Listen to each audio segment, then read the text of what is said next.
Now, another popular topic a lot of people have sent in, and I'm trying to pull this up right now because there's graphics and there's an article. Did you see, Jim, the article in Variety entitled WWE's Mounting Problems, Audience Declines, Saudi Arabia, Andrew Yang by Gavin Bridge? Okay, well, go to the poll that they did in that article. I got it. I don't have it in front of me. You got it in front of you. Add up there. The top 3 categories are, if I recall correctly, people who used to watch wrestling.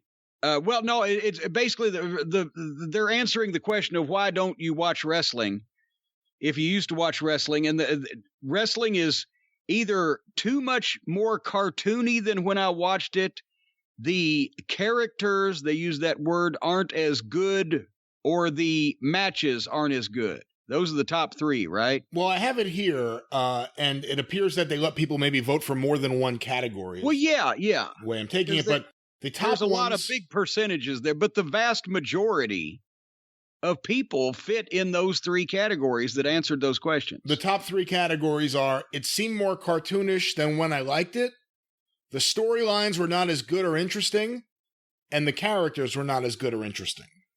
What do you think this There says? you go. I mean, there was 5 years ago, maybe before you were even on the program, there was another survey or poll that was done.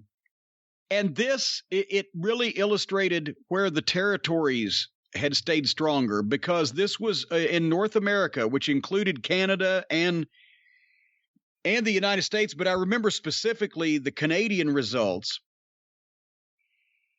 The place that had the most favorable view of wrestling and had the most fans per percentage, right? I don't mean like, because there's fucking 20 blue million people in Ontario and not that many in Saskatchewan, but for percentage, right? Per capita.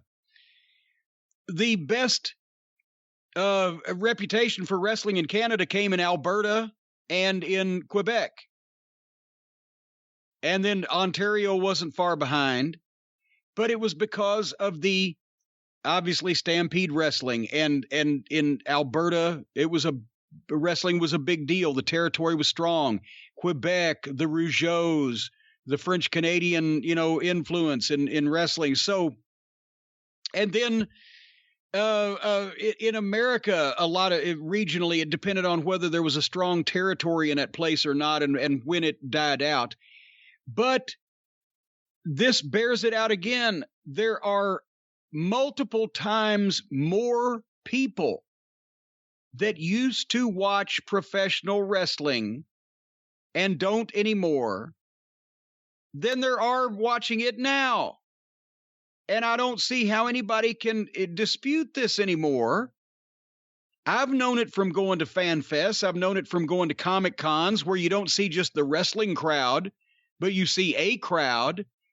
And with almost no exception, at a comic con, 8 or 9 out of 10 people will come up and say, I used to watch wrestling, but I don't anymore. Whereas at a fan fest, it's more like the other way around. They all watch wrestling, but the mainstream audience does not. And there's a reason for that. And they just gave you the reasons, because the matches, the angles, the fucking talent, and the goddamn whole presentation is too cartoony and not as interesting. I found this paragraph really interesting about TV decline.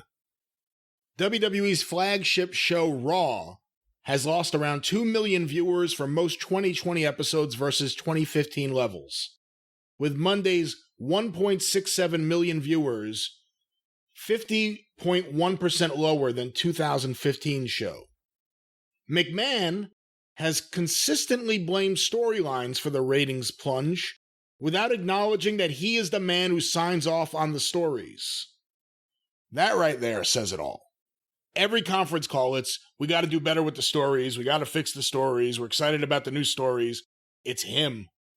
It's his stories. Well, there you, and half of what 5 years ago, 4 million people, if you'd asked me 5 years ago, 4 million people watching the highest rated wrestling program in the country.